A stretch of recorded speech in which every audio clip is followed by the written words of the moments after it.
শ্রেণীর ছাত্রছাত্রী, আগের বিড়াল প্রবন্ধ থেকে 15টি শর্ট কোশ্চেন দিয়েছি, আরও গুরুত্বপূর্ণ 15টি শর্ট কোশ্চেন দিচ্ছি। তোমরা খাতা পেন নিয়ে লেখো। দেখো 16 নম্বর কোশ্চেন, পরম ধর্ম কোনটি? অ্যান্সার পরোপকারী।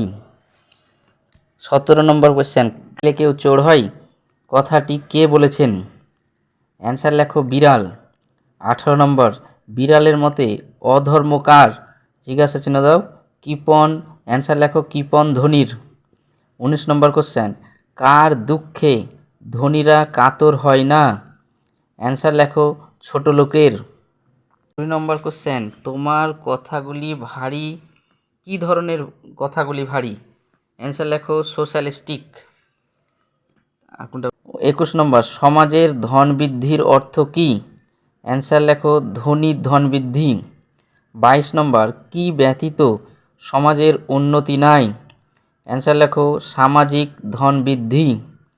23 নম্বর কোশ্চেন, বুঝানো দায় হইল, কাকে বোঝানো দায় হইল? অ্যান্সার লেখো বিড়াল। 25 নম্বর কোশ্চেন, বিড়াল বিচারককে কতদিন উপবাস করতে বলেছেন? অ্যান্সার লেখো 3 দিবস।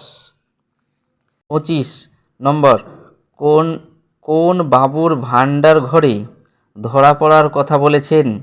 অ্যান্সার লেখো নসিরাম বাবু। কোশ্চেন, কমলাকান্ত বিড়ালকে কার গ্রন্থ পড়তে দিতে চেয়েছেন? অ্যান্সার লেখো নিউম্যান ও পার্কারের। 27 নম্বর লেখো, কমলাকান্ত বিড়ালকে কতটা আফিঙ্গ দিতে চেয়েছেন? অ্যান্সার লেখো 1 সরিষা ভোর। 28 নম্বর কোশ্চেন, কমলাকান্ত কিসের প্রতীক? অ্যান্সার ধনতান্ত্রিক সভ্যতার। 29 নম্বর, বিড়াল কিসের প্রতীক? অ্যান্সার লেখো দরিদ্র বঞ্চিত সাধারণ মানুষের। 30 নম্বর, বিড়াল প্রবন্ধের মূল উপজীব্য কী? অ্যান্সার লেখো সাম্যবাদ।